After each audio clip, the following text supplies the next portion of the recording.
UP विधानसभा के monsoon सत्र का आज का दिन काफी गहमागहमी से भरा रहा। सरकार ने सत्र के तीसरे दिन अनुपूरक बजट पास कराया।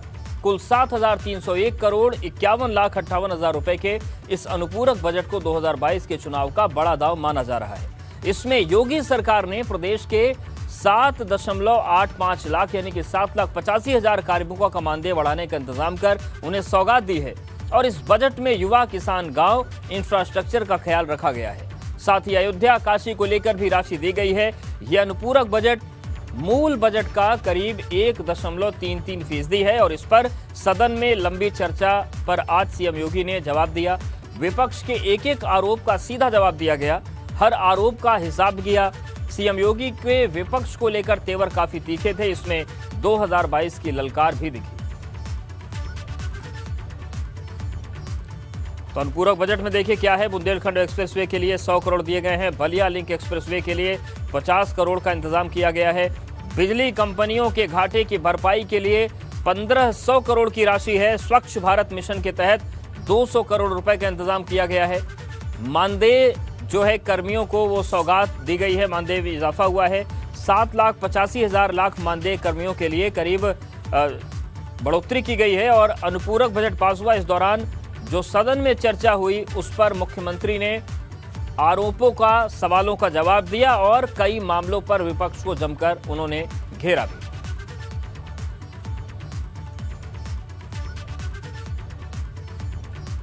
तो युवा डिजिटली सक्षम बने, इसके लिए भी प्रावधान किया गया है। बलिया लिंक एक्सप्रेसवे के लिए 50 करोड़ का इंतजाम है।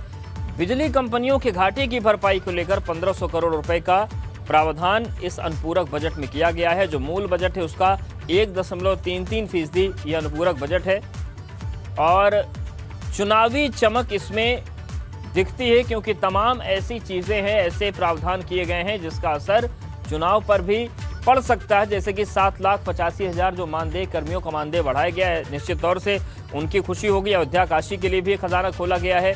और युवाओं को डिजिटली सक्षम बनाने के लिए 3,000 करोड़ रुपए का प्रावधान किया गया है। बुंदेलखंड एक्सप्रेसवे का काम तेजी से बढ़े, इसके लिए 100 करोड़ का इंतजाम है। बलिया लिंक एक्सप्रेसवे के लिए भी 50 करोड़ रुपए अनुपूरक बजट में दिए गए हैं। तो अनुपूरक बजट पर चर्चा हुई और सदन में अनुपूरक बजट को पास किया गया है। कई महत्वपूर्ण घोषणाएं हुई हैं, कई महत्वपूर्ण निर्णय लिए गए हैं। बजट के स्तर पर युवा, गांव, गरीब, महिलाओं को तोहफा दिया गया है। छुट्टा गोवंश को लेकर भी इसमें प्रावधान किए गए हैं। और अयोध्या, काशी के लिए खजाना खोला गया है। सदन में अनुपूरक बजट पास हो गया है। और चाहे युवाओं की बात की जाए या फिर जो मानदेय कर्मी हैं जो काम कर रहे हैं उनकी बात की जाए, बुनियादी ढांचे के विकास की बात की जाए, इन तमाम चीजों को ध्यान में रखते हुए अनुपूरक बजट में फंड का एलोकेशन किया गया है।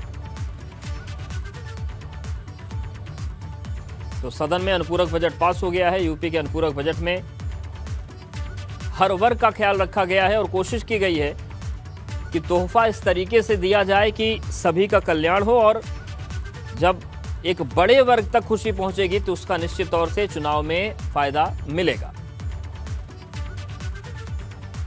आलू का, अन्न का, डीजल का, पेट्रोल का, रसोई गैस का, कृषि यंत्रों का, जो बोरिंग होती है किसान का, जो उसका पाइप का बढ़ गया 70 रुपया से हो गया 145 रुपया।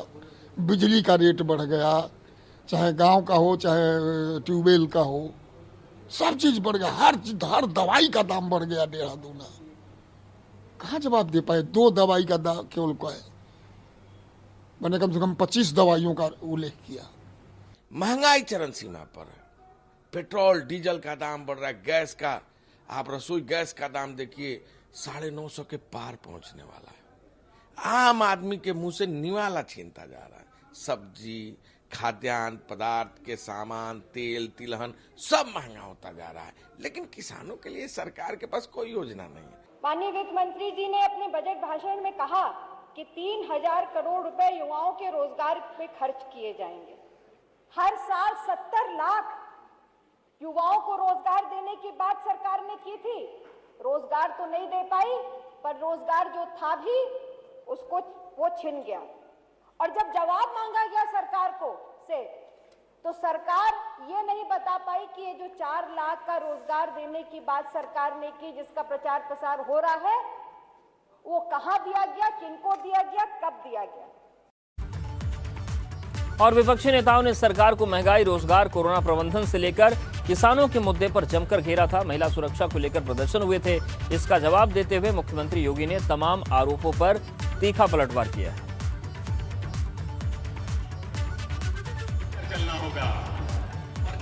महोदय, पिछले 5 वर्ष के दौरान प्रदेश के अंदर बजट का दायरा लगभग दुगना हुआ है।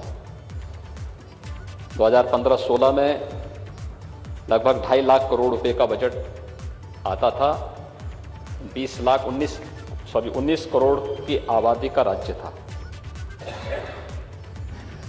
2016-17 में 3,40,000 करोड़ रुपए का बजट आया था और आज हम लगभग 6 लाख करोड़ रुपए तक बजट के दायरे को पहुंचाने में सफल हुए।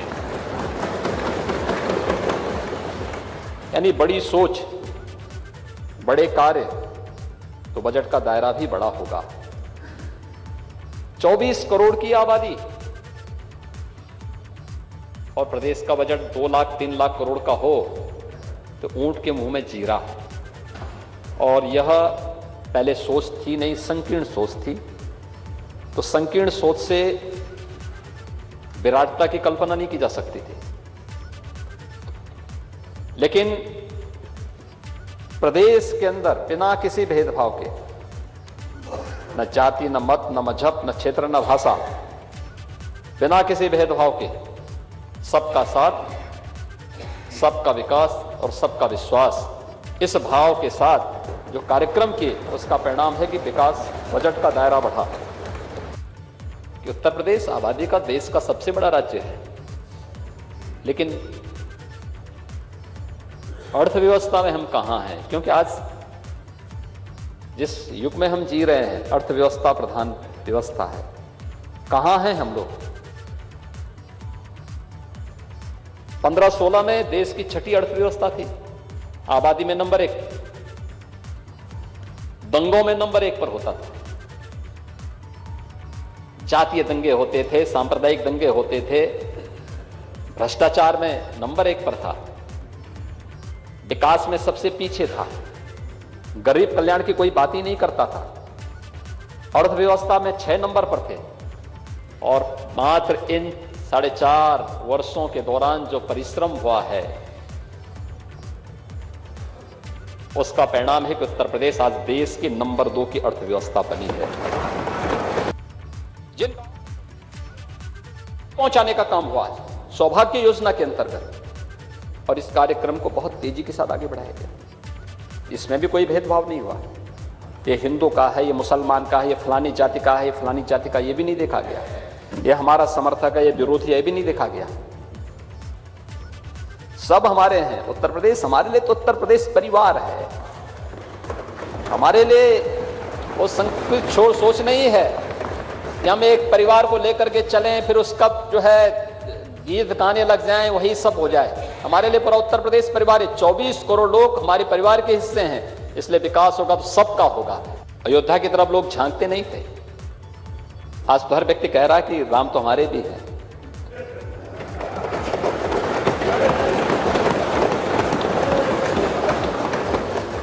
काशी की तंग गलियां जो आज प्रधानमंत्री मोदी जी के विजन के अनुरूप काशी विश्वनाथ धाम के रूप में दुनिया के अंदर भारत के पौराणिक वैभव को प्रस्तुत करने जा रहा है, किससे छुपा हुआ है? पुरातन काया में नए कलेवर के साथ काशी। ब्रज तीर्थ विकास परिषद, भगवान कृष्ण की लीला। बहुत लोग दावा कर रहे थे 2017 के पहले लोग क्या कहते थे कि हम कंस की मूर्ति लगाएंगे, और जब हमने मानसिकता चेंज की, आज ब्रज तीर्थ विकास परिषद के माध्यम से ब्रज क्षेत्र का पूरा विकास हो रहा है। सभी स्थल तीर्थ घोषित हो चुके हैं। सभी लोगों को तो मौका मिला था, ये काम ये भी कर सकते थे, लेकिन नहीं। पहले राम, कृष्ण, शंकर, ये सभी उनके लिए सांप्रदायिक दृष्टि थी। और आज जब लगता है कि अब ये बृहद समाज माफ नहीं करने वाला है, तो सब लोग अब दंडवत होकर के कहते हैं साहब हम भी राम के भक्त हैं, हम भी कृष्ण के भक्त हैं, हम भी शंकर के भक्त हैं। चेंज, ये विचारधारा की जीत, और मुझे लगता हम जैसे लोगों के लिए सबसे बड़ी विजय है, क्योंकि जिस कार्य के लिए हम कहते थे आज वो कार्य होता हुआ दिखाई दे रहा है। हर व्यक्ति लगा है लाइन पे। प्रधानमंत्री जी ने 2014 में कहा था रिफॉर्म, परफॉर्म एंड ट्रांसफॉर्म के ये 3 मंत्र दिए थे। उत्तर प्रदेश सरकार ने उसे अक्षरशः यहां लागू किया। जो रिफॉर्म किए गए उसके परिणाम सामने आए। सरकार ने जो परफॉर्म किया आज उसके परिणाम सामने आ रहे हैं। ईज ऑफ डूइंग बिजनेस, व्यवसाय की सुगमता क्या होनी चाहिए, व्यापक संशोधन किए, उस प्रकार की नीतियां बनाई गई। आज परिणाम है देश के अंदर, अगर दुनिया के अंदर भारत निवेश का सबसे अच्छा गंतव्य है तो देश के अंदर उत्तर प्रदेश सबसे अच्छा गंतव्य बना है। ईज ऑफ डूइंग बिजनेस में 16 नंबर 2015-16 में उत्तर प्रदेश 16वें नंबर पर था और आज उत्तर प्रदेश नंबर 2 पर आ गया है। यानी अगर किसी को फ्री में चावल मिल रहा है, फ्री में गेहूं मिल रहा है, फ्री में अन्य सुविधाएं मिल रही हैं, तो मुझे लगता है ये बुरा नहीं। और फ्री में भी अगर उसको ले जाने के लिए बैग भी दिया जा रहा है, मुझे नहीं लगता है क्यों नेता प्रतिपक्ष को इसका ये चीजें अच्छी नहीं लग रही। महोदय, इन लोगों को तब भी बुरा लगा था जब हम लोगों ने मुख्यमंत्री सामूहिक विवाह की योजना चलाई थी। यही सदन है। हमारे नेता प्रतिपक्ष बहुत भोले वाले हैं, बाद में अपनी बात से भूल भी जाते हैं। उन्होंने तब भी कहा था कि गरीबों का अपमान है, और मैं इस सदन को अवगत करा रहा हूं कि पिछले 4-4.5 वर्ष के दौरान 1,52,000 कन्याओं की शादी मुख्यमंत्री सामूहिक विवाह योजना से की। प्रयागराज 10,000 वर्षों से अधिक का लिखित इतिहास जिसका है, दुनिया का पहला गुरुकुल महर्षि भारद्वाज ने जिस प्रयागराज में स्थापित किया था। आखिर बहुत सारे लोगों को अवसर मिला था कुंभ का आयोजन करने का, प्रदेश में सत्ता में रहने का। कुछ लोगों को दशकों तक मिला, कुछ लोगों को कई बार मिला, बार बार मौका मिला, वे भी कर सकते थे, लेकिन सोच नहीं थी। कुंभ का मतलब उन लोगों को लगता था कि अगर हम कुंभ के आयोजन के लिए कुछ कर लेंगे तो फिर टोपी लगा के मुबारकबाद नहीं दे पाएंगे।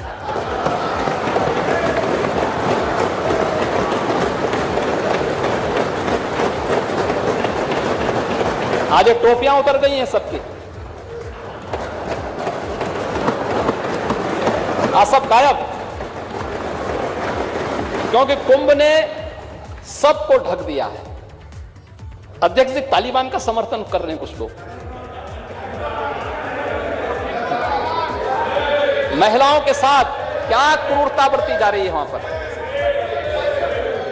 बच्चों के साथ क्या क्रूरता बरती जा रही है अफगानिस्तान में। लेकिन कुछ लोग बेशर्मी के साथ तालिबान का समर्थन किए जा रहे हैं, तालिबानीकरण करना चाहते हैं। ये सभी के चेहरे एक्सपोज किए जाने चाहिए समाज के सामने। वे महिला कल्याण की बात करते हैं, महिला कल्याण की बात वे लोग कर रहे हैं जो एक दुर्दांत माफिया को अपने राज्य में शरण देकर के उसको प्रोटेक्ट कर रहे थे। एक होड़ लगी थी उस दुर्दांत माफिया को अपने पक्ष में करने के लिए, अभी भी लगेगी। चुनाव आ रहे हैं, लेकिन सिनेरियो बदला है। अब माफियाओं को जो भी अपने साथ लेके जाएगा उसको मालूम है कि उसके बाद फिर पीछे पीछे बुलडोजर भी घूमता हुआ जाएगा। इन माफियाओं ने जिन जमीनों पर कब्जा करके अपनी हवेली खड़ी की थी, वहीं ध्वस्तीकरण करके गरीबों के आवास बनेंगे।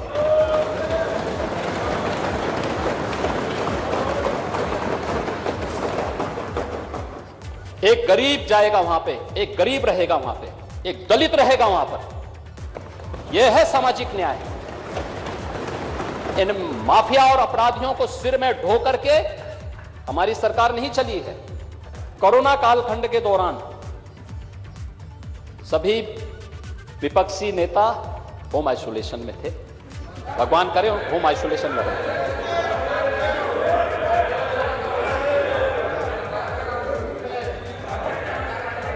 अगर खन्ना जी बोल देंगे कि आप लोग फील्ड में थे तो मैं मान जाऊंगा। खन्ना जी क्या मानते हैं? आप मानते हैं लोग फील्ड में थे?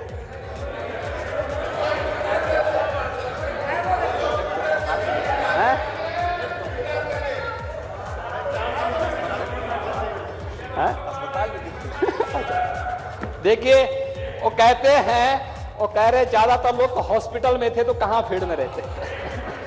मैं ईश्वर से यही प्रार्थना करूंगा कि आप सदैव वहां बैठे रहें और 2022 में भी आपको बैठने का अवसर मिले। मेरी कामना है, यद्यपि देखिए आपके खिलाफ भाजपा का प्रत्याशी लड़ेगा तो मुझे प्रचार में जाना है और परिणाम क्या होगा ये भी आप जानते हैं, लेकिन सदन में तो मैं कामना कर ही सकता हूं आपके लिए। मैं सोचता था कि कम से कम बहुजन समाज, ये तो बाबा साहब भीमराव अंबेडकर की नीतियों के विरोधी पहले से रही समाजवादी पार्टी, पहले से रही घोषित विरोधी, और इसलिए जनता ने चुनाव के खारिज कर दिया इनको। लोकसभा चुनाव में आप दोनों मिलकर लड़े थे ना, क्या दुर्गति करती जनता। और इसीलिए मैं मानता था कम से कम आप बोलेंगे बाबा साहब भीमराव अंबेडकर जी का एक स्मारक लखनऊ में हम लोग बनाने जा रहे हैं, उसके लिए भी धनराशि की व्यवस्था की है। और ये चीज कम से कम धन्यवाद देते, इसका मतलब अनुपूरक बजट का विरोध किया, आप इस स्मारक का विरोध कर रहे हैं। संस्कृत बच्चों के लिए आप लोगों ने तो संस्कृत के विद्यालय जानबूझ करके बंद किए थे, और जानबूझ करके बंद किया आप लोगों ने। विद्यालय बंद कर दिए, स्कूल बंद कर दिए, उन स्कूलों में नए एडमिशन नहीं होने दिए, उन स्कूलों में नई भर्ती नहीं होने दी। हमारी सरकार ने तय किया है महोदय, हम लोगों ने तय किया है हर विद्यालय में, संस्कृत के विद्यालय में जितने शिक्षक पद खाली पड़े हुए हैं, हम लोगों ने जिले के अंदर ही टीम गठित कर दी है।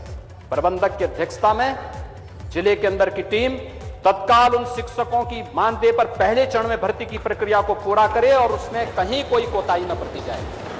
जिसको रोक लगाए थे हम लोगों ने उसको दरकिनार कर दिया।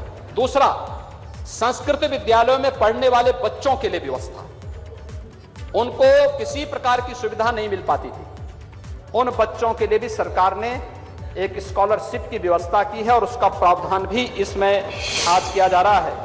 और इस वक्त की बड़ी खबर का रुख करते हैं। अयोध्या में दीपावली पर दीपोत्सव की तैयारी हो रही है और राम की पैड़ी पर इस बार 7.5 लाख दीपक जलाए जाएंगे और 7.5 लाख दीपक जलाने के लिए 7,000 वॉलेंटियर्स लगेंगे। दीपावली पर अयोध्या की सभी पुरानी इमारतें सजाई जाएंगी।